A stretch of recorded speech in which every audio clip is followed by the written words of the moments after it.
Hello and welcome to Substance Stories. I am Dr. Rich Bradlow and today I am joined by my colleague Dr. Fergal Armstrong. How are you today, Fergal? I'm tickety-boo. Thanks for having me. Fantastic. Today I want to talk about the most commonly abused drug in the world and, by many accounts, the most dangerous drug in the world. That is, of course, alcohol. Fergal, why would I say it's the most dangerous drug in the world? Most people, I think, listening wouldn't even consider it a drug. Well, okay, so there's two issues there. First of all, most dangerous, and secondly, drug. So what's the definition of a drug? A drug is any molecule that binds to a receptor to have a downstream biological effect. And we know that alcohol binds to a bunch of receptors in the brain, and we know that it has multiple downstream effects. And we also know, and so going back to the issue about its danger, we know that alcohol is lethal. It affects multiple organs. It affects the brain, affects the heart, affects the liver, affects the kidneys. It affects the reproductive system. And really, if you're drinking heavily, more than probably about 15 standard drinks a day, right? Your risk of death is such that you will die before you retire, which means that alcohol, not only does it kill people, but it kills economically active people. So it's very detrimental to society at large. And that's just counting the damage to the user. But if we include the damage to society at harm from alcohol-related violence, alcohol-related suicidality,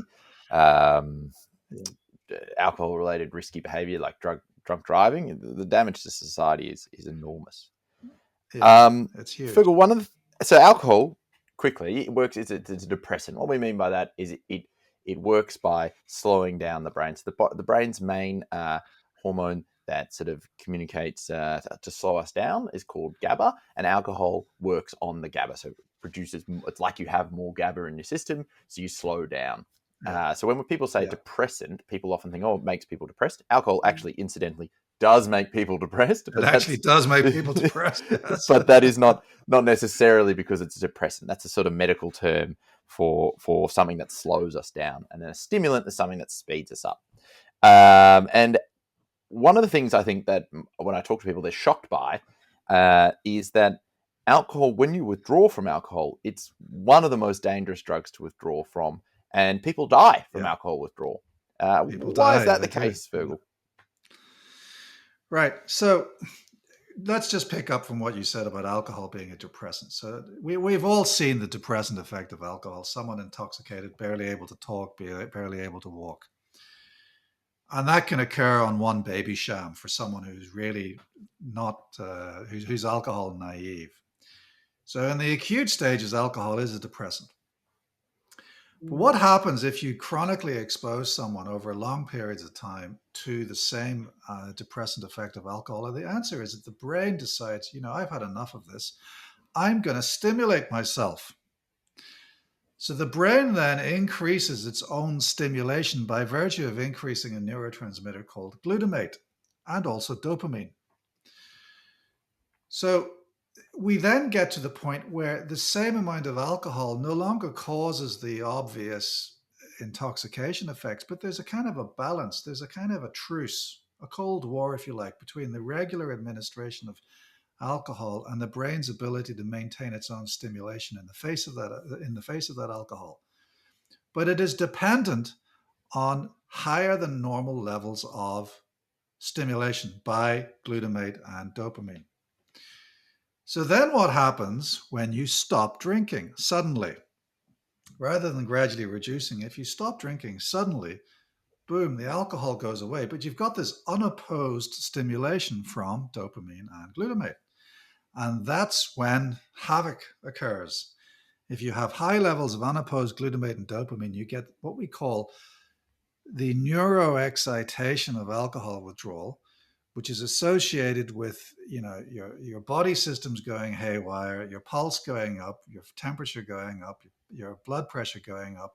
And because of the dopamine, You also start seeing things that aren't there. The typical kind of seeing pink elephants in the room, or feeling that there's ants all over yourself, the creepy crawlies. These are all manifestations of an overactive brain that is now bored because it doesn't have the long-term alcohol to deal with. The devil makes work for idle hands. So for those of us that have big brothers, remember when you would do something like do a tug-of-war game with your big brother when you were younger, Yeah, and then he would suddenly yeah, let go of the rope and you fell over. That's that exactly. unmatched sympathetic drive that you I wish that I'd Fergal's said that. referring I to. wish I'd So said you that. get Suddenly that letting go of the unmatched rope. you get that unmatched drive, and the thing is, what makes alcohol more dangerous than say ice withdrawal? Because people often ice is the boogeyman. I'm sure we'll talk about ice in a future episode, but ice withdrawal, you just go to sleep, because the opposite of being really stimulated is sleep, but the opposite of being sleepy and depressed is hallucinations, drive, high blood Mhm. pressure, rapid heart rate, and even seizures. Yeah, And when people die from alcohol yeah, withdrawal, they die from two main reasons. They die from having seizures, and they die from a thing called delirium. And delirium is essentially when the brain is inflamed, and it's incredibly, incredibly deadly. Fergal, if I was drinking 20, 30 standard drinks a day, and I just stopped drinking all of a sudden, what would be the chance I would die and I wasn't in a medical setting? so you got to analyze this stage by stage. So first of all, you've got to understand the risk of going into severe withdrawal. So not everyone who stops drinking will go into severe withdrawal. But let's say if you were significantly impaired, you were unemployed, you were homeless, and there were other markers of your impairment as a result of alcohol, you've probably got about an 80% chance of going into severe alcohol withdrawal. So 20% wouldn't actually do it. Once you've got an 80% chance of going into severe withdrawal, actually only about 5% of those patients, so 1 in 20 people, will actually then go on to develop delirium tremens. However, once you've developed delirium tremens, without medical treatment, the mortality used to be as high as up to 40%. So, 4 in 10 people would die from it. And the question then becomes, well, what do you die from if you're going into delirium tremens? And the answer is, you've got this complete overload of the system. It's usually associated with electrolyte disturbances and heart issues. So it's not necessarily the brain on fire that actually killed you, but it's associated. Untreated delirium tremens is associated with these other complications that And just to effectively, translate that again for outside the medical speak, essentially, Fergal said something interesting at the start that I think people would want to know about. He said if I was homeless or I had a severe, I was unemployed, and that might sound quite stigmatizing, but it's a way of measuring the effect of my alcohol use disorder is having on my life. And the more severe my alcohol use disorder is, the more it's going to play out in my wider life. And that is actually a very good marker for the severity of what's going on inside my body. So my outside world will reflect my inside world, is why Fergal said those couple of things. Then he said that if you are drinking if you have severe alcohol use disorder and you're drinking a lot of alcohol and it's really affecting your life, of that 80%, so 8 in 10 people will have a severe or at risk of having a withdrawal.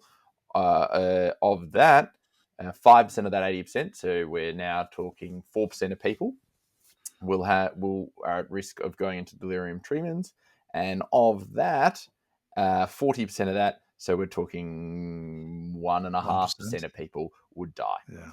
And those risks obviously escalate the older we get, the more medical illnesses we have. So if I had a heart disease, my risk of dying would shoot up. If I was over the age of 65, again, it gets much more complicated. If I have any sort of neurological condition, again, much, much more dangerous. So the thing is, alcohol withdrawal is really dangerous, and it's not uncommon if you're seeking an alcohol withdrawal for your doctor to tell you, don't stop drinking, because stopping drinking in an Yeah. unmedicated environment is incredibly dangerous. So that there's a lot of controversy there. Should you stop drinking or should you continue drinking? I can imagine a patient coming to see their doctor at 4 o'clock on a Friday and saying, oh, I've seen the light, I'm ready to stop. And the doctor says, oh, don't bother, keep drinking. That can be very disenfranchising. You could leave feeling very deflated. But what's the rationale for telling people not to stop drinking suddenly? Well, it's to avoid that severe, life-threatening Yeah, withdrawal. But just to say, yeah, I would never tell someone to not bother. I would say that's fantastic, and we're going to start a slow reduction of our alcohol use. So we're going to do it safely. Think of it like any medication or any drug. A drug is a medication, is a substance. Um, Stopping suddenly can be very nasty, and people slowly wean it off. Or if you're going to stop it yeah, suddenly, you want to do it in a hospital setting where there's safety around you. So we've yeah. discussed that alcohol is this incredibly harmful substance. It's bizarrely one of the only legal ones. We've discussed that stopping it is deadly, unlike most other drugs. Um, are there medications I can take to help me stop?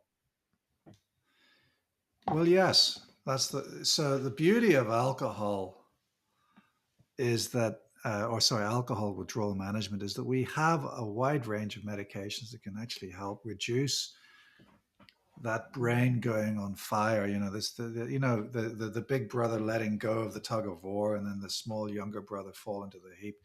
We've got a bunch of medications that actually act as a support for that child falling. The most commonly used is diazepam, which is a benzodiazepine. And what it does is it calms the brain down whilst it's overactive. So brain overactivity only lasts about a week.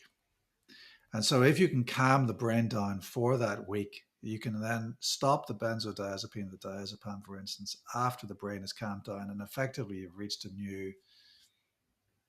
new relationship where the brain's now used to not having alcohol around and is now able to function normally again. What other medications would be prescribed to me? Usually, there's a medication that even before I stop drinking, well, there's a medication Yeah. that often I recommend patients take. That would be Mm. thiamine. And what's the value of thiamine?